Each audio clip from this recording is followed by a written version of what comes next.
Good morning mga idol. Panibagong adventure na naman to. Panibagong araw ng pagdadive namin ng ating mga tropa. Maliit na bangka lang ang gamit mga lods, kaya hindi na kami nakapaglayo pa ng dayo. Katanawan Island ang target namin na bahura. Doon kayo mamamana mga lods. Kaya tara na mga lods, samahan nyo ulit kami. Pangalawang araw ng whole day na pamamana dito sa Karamuan, Kamsur. Kaya tara na mga lods, biyahe ulit tayo patungo sa spot kung saan mag-harvest tayo mga lods ng panibagong isda sa araw na ito. Kalmadong dagat at napakagandang beach ng Katanawan Island mga lods. Kaya panalo.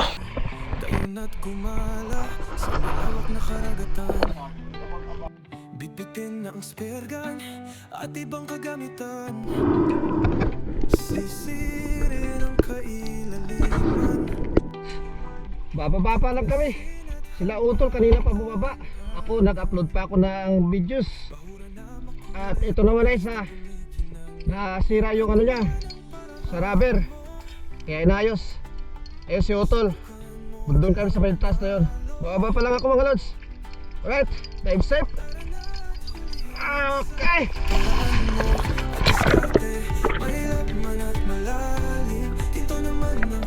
Panalo. Walang karir taas. Malinaw mga lods.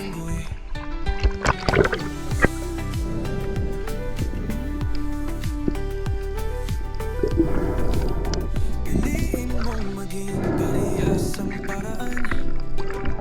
Huwag mong sirain ang karagatan. Magpasalamat sa biyaya na galing sa ating inang dagat. Tayo na at malaman na di tayo isang talunan. Hindi pa nga ako nakapag-warm up mga lods. Eto na si Otol, nakita ko kagad na may nahatak na isda mga lods. At ito ay isang Golden Retriever lang naman ang natira niya. Na-spot na kagad natin si Otol, kaya kinuna na natin ng video mga lods. At ayan mga lods, oh, hinahatak-hatak na niya. Golden Retriever, panalo.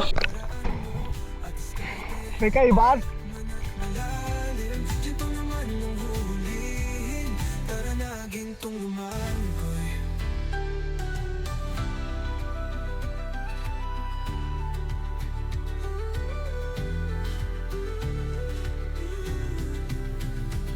Piliin mo maging parehas ang paraan. Huwag mong sirain ang karagatan. At eto naman mga lods, ang unang drop natin mga lods sa araw na ito. Nakapag-warm up na tayo dyan, kaya ready na tayo na tumira sa malalim na bahura mga lods.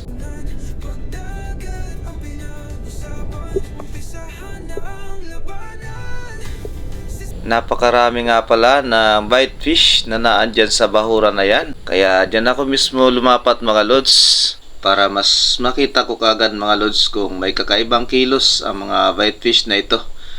Dahil alam naman yan mga lods, kapag alanganin na at magalaw na yung mga bite fish ay may palapit na mamaw o kung ano man na isda mga lods na pwedeng maghunt sa kanila. Pero matagal akong nagantay dito mga lods kung ano ang magpapakita na isda dito mga lods. Pero malit lang mga lods na barakuda ang nagpakita dito. Hindi ko nga pinansin sa una mga lods dahil maliit-lit pa. Pero no choice na rin to mga lods, kaya eto, kinuha na natin yan mga lods dahil unang drop natin dyan at unang isda na matitira natin. Kaya hindi na natin pinalampas at okay naman yung patama mga lods. Goods na yan mga lods sa unang tira, isang barakuda. At yan ang naging ulam namin mga lods sa tanghalian. Sinabawan ng barakuda yan mga lods. At napakataba naman mga lods. Ayos, panalo yan.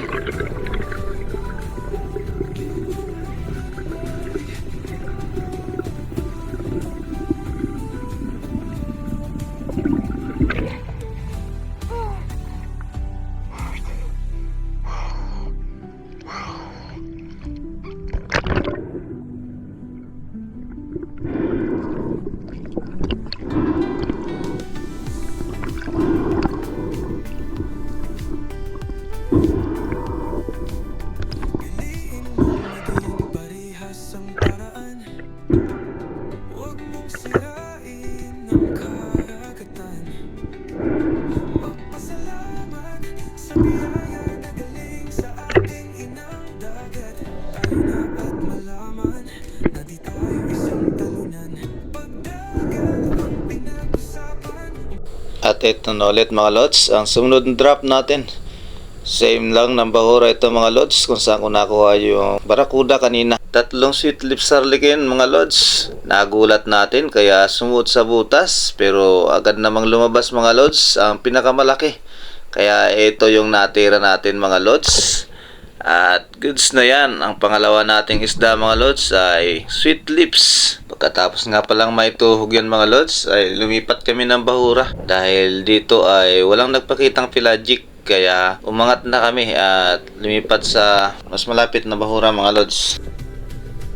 Piliin mo maging parehas ang paraan. Huwag mong sirain ang karagatan. Magpasalamat sa biyaya na galing sa ating inang dagat. Tayo na at malaman na di tayo isang talunan. Pagdagat ang pinag-usapan, umpisahan na ang labanan. Sisid na spero, ano man ang paraan mo. Subukan mo na lang manalo. Tara na at huliin sa paraan mo. At diskarte, may laman at malalim. Ito naman mahuhulihin para naging tumagoy. At ito na nga pala mga lods, ang unang drop natin sa ibang bahura na napunta namin. Tatlong magkakasama na naman yan mga lods na coral trout.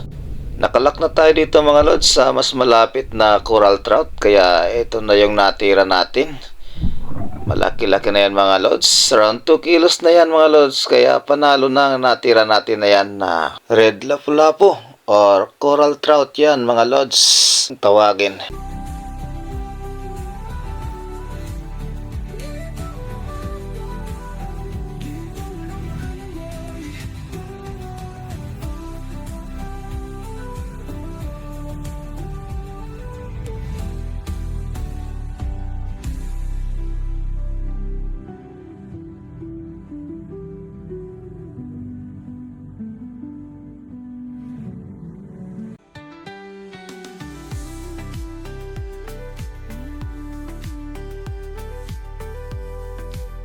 Piliin mong maging parehas ang paraan. Huwag mong sirain ang karagatan. Magpasalamat sa biyaya na galing sa ating inang dagat. Tayo na at malaman na di tayo isang talunan. Pagdagat ang pinag-usapan, umpisahan na ang labanan. Sisid na spero, ano man ang paraan mo. Subukan mo na lang manalo. Tara na at hulihin sa paraan mo. At diskarte, may laman at malalim. Dito naman ang huhulihin. Tara na gintong lumagoy.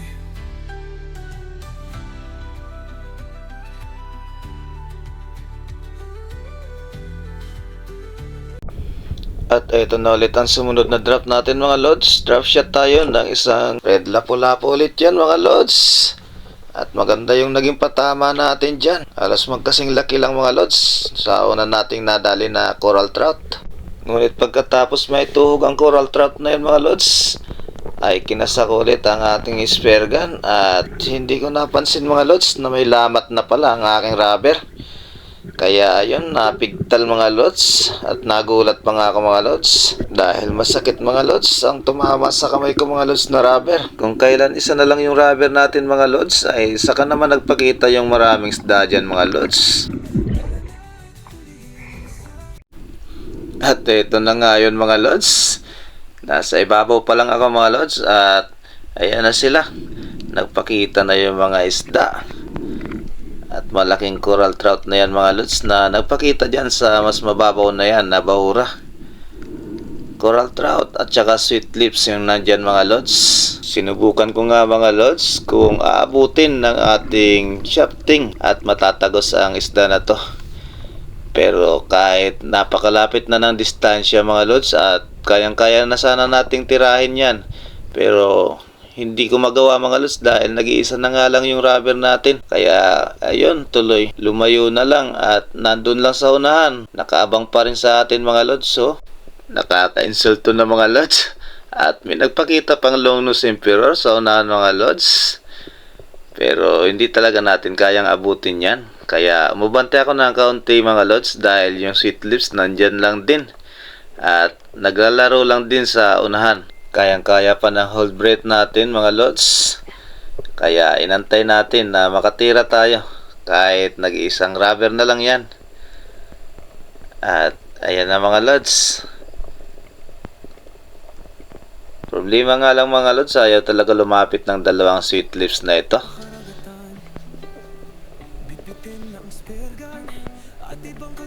At maya-maya nga lang mga lods ay may papalapit na sweet lips sa harlequin. At papunta ito sa distansya natin mga lods at dire-diretso. Kaya ito na lang yung tinira natin mga lods. At tagos naman dahil napaka-sobrang lapit na. Ayos talaga mga lods. Single rubber pero nakatusok pa rin.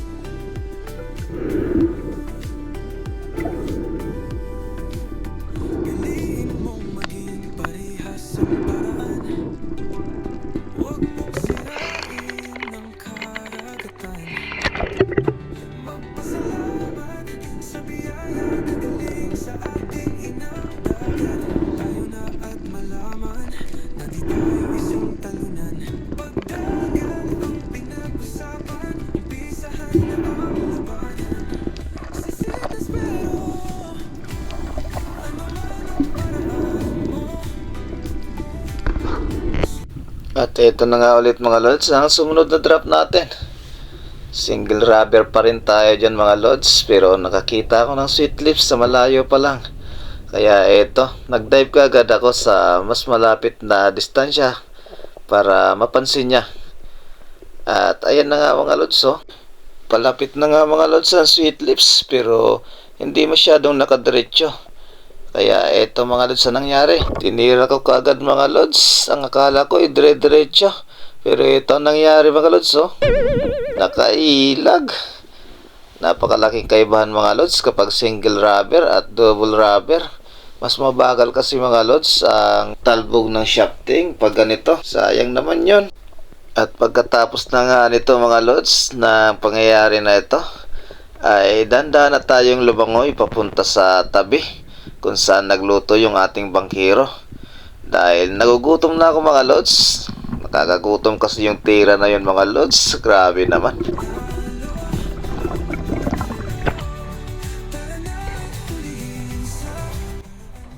Kain muna kami. Alas 11:44 na. Ayan, kadali pa si Utol, oh.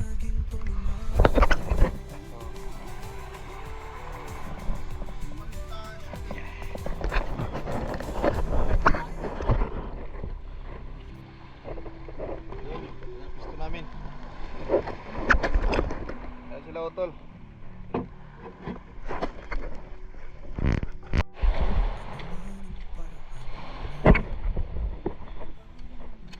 Ayusin, single rubber na lang to kanina pero nakadali pa ng isda. Repair muna tayo matapos kumain. Alright, nagutom na ang mga espero. Mag-aalas 12 na rin.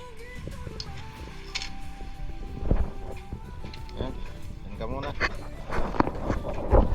Natin pa yung sinabawan ni Buddy. Kanin. At ito yung sinabawan, syempre. Hop! Ula. Barakuda. Yan ah.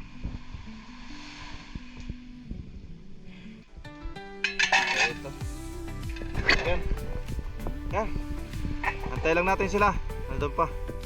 Kakain na tayo maya maya.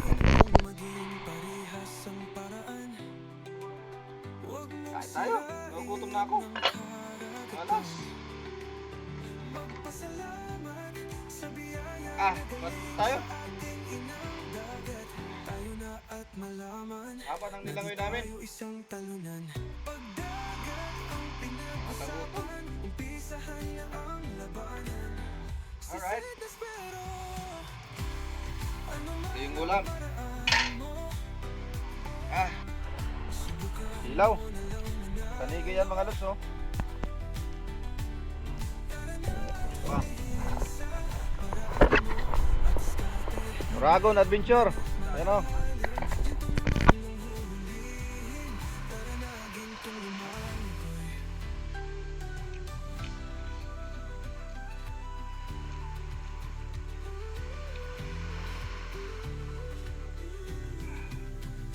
Nakuha ng barakuda.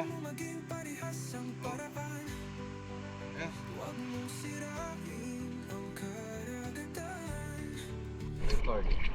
Ready na, dive safe. Mga master, Ingat.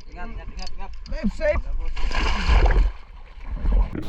At syempre, dahil busog na mga espero, kaya babad na naman tayo sa dagat para manghuli ng isda mga lods. At sigurado na ito mga lods na makakatama na tayo ng isda dahil busog na. At syempre, ito na yung unang isda na matitira natin mga lods. Pagkatapos kumain at pagkatapos maayos ang ating spear gun. Ito na ulit ang ibinigay na biyaya. Paboritong spot nga pala ito ni Bro Arnie. At ito yung tinatawag niya na angkal siya ng mga mamsa or talakitok. Dito siya nakakakuha palagi mga lods. Kaya ito, pinakialaman na muna natin at namitas tayo ng isa na isda dito mga lods. Dalawang brasi tribali mga lods, pero nakuha natin yung isa. At yung isa naman ay dumiretso sa mas mababaw na parte. At ayun, itinuro ko kay Bro Arnie pero hindi niya napansin ito mga lods. Kaya okay lang yan at sa susunod makukuha naman niya ang isda na yun mga lods. At ito nadali natin sa brasi tribali sa kanyang angkalsyahan na spot. Alright.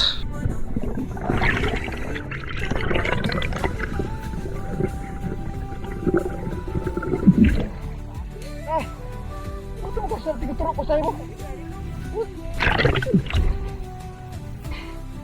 Huwag na lagi sa babaw.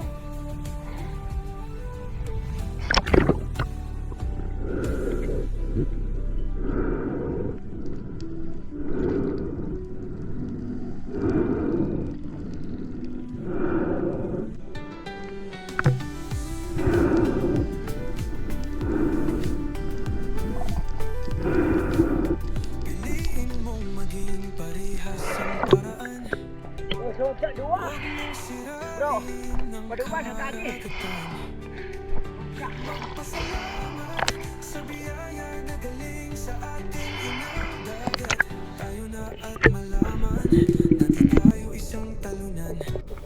Next drop na pala tayo mga lods dito sa maliit na bahura na napunta namin. Isa ito sa spot ni Bro Arnie at paboritong spot niya ito. Dito nakadali tayo ng yellow spotted mga lods. Mga mahigit 1 kilo na rin nadali natin dito at nakakuha pa tayo ng isang rapala sa bahura na ito mga lods. At mayroong isang nakakagulat lang naman mga lods na dumaan. Ayan na mga lods, oh. Nakakabigla naman ng sea snake na ito.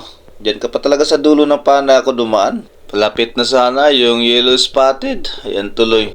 Pasaway ka din paminsan-minsan. Pero umabanti tayo ng kaunti mga lods dahil di naman gaano kailap itong isda na to mga lods. Kaya ito yung natira natin dito. At ito na siya mga lods. Lumipat lang ng pwesto. At sinundan naman natin ito mga lods. Kaya maya maya lang ay diretso na sa atin ang isda na to mga lods. Ayun. Natuhog na tuloy mga lods. Yellow spotted ito mga lods. Napakasarap sa bawaan. Wala na tayong ibang napitas na isda dyan mga lods. Pero nakakuha naman tayo ng bite fish decoy dyan sa bahuran na yan. Kaya panalo. At ibinigay natin sa ating tropa na bangkero. Alright.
Ganda pa. Manalo. At ito na ulit ang drop natin mga lods. Isang bluefin trevally naman ang natira ko dito mga lods. At malaki-laki na. Halos 4 kilos na din pala ang natira ko na isda dito. At ito nakalapat na tayo sa bahura. Inakala ko mga lods na wala tayo makita na isda dito dahil nakailang dive na rin ako dito at walang nagpakita. Pero ito mga lods, maya maya lang ay nandyan na. At napakalapad na rin. Ayun o.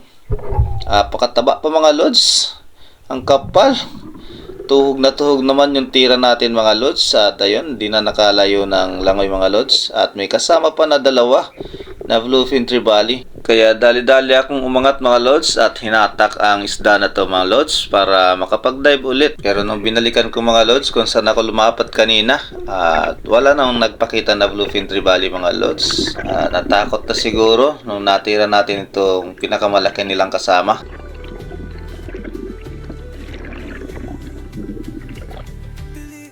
Maging parehas ang paraan. Huwag mong sirain ang karagatan. Magpasalamat sa biyaya na galing sa ating inindagan. Tayo na at malaman na di tayo isang talunan. Pagdagat ang pinag-usapan, umpisahan na ang labanan. Sisid na spero, ano man ang paraan mo. Subukan mo na lang manalo. Tara na't hulihin sa At ito na ang sumunod na drop natin mga lods. Mabanti lang ako ng kaunti at bumaba sa may mas malalim na part na ito mga lods dahil mayroong nakahiwalay na bato na mataas. At inakala ko na makakatira tayo dito mga lods ng giant trevally pero walang nagpakita. At ang nandito mga lods ay malalaki na base drummer. Andyan sila sa unahan mga lods. Ito na sana yung punteriya ko mga lods pero nung lumingon ako sa bandang kaliwa ay may napansin ako na mabilis na palapit sa ating distansya mga lods. At ito na yun. Isang longnose emperor ang nagmamadali mga lods. At ito, napaganda yung patama natin mga lods. Masyadong malapit na kaya sure na yung naging patama natin dyan mga lods para wala na talagang kawala. At ayun, umikot na lang ng umikot mga lods. Pero tayo naman ay diretso na sa ibabaw para hatakin ang isda na to at ma-secure na natin. Alright, panalo. Dalawang magkasunod. Bluefin trevally at longnose emperor. Kaya panalo na yan mga lods sa araw na ito. Alright.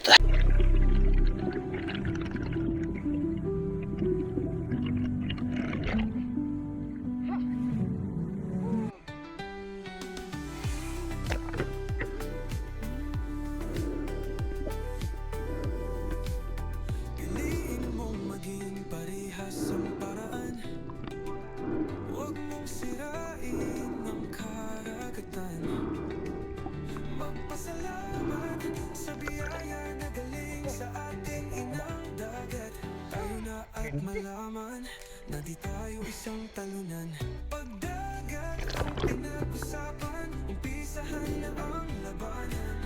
Sisitas pero ano man ang paraan mo, subukan mo na lang manalo. Tara na at hulihin sa paraan mo at diskarte. Mailang ngunit malalim, Ginapit ka naman sa trabaho, para na gintong lumang. Araw kayo lang kinala mo?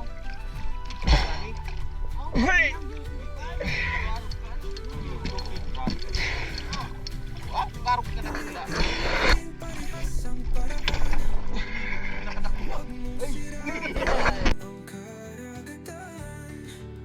Magpasalamat sa biyaya na galing sa ating inang dagat. Tayo na at malaman na di tayo isang talunan. Pagdagat ang pinag-usapan, umpisahan na ang labanan. Sisid na spero, ano man ang paraan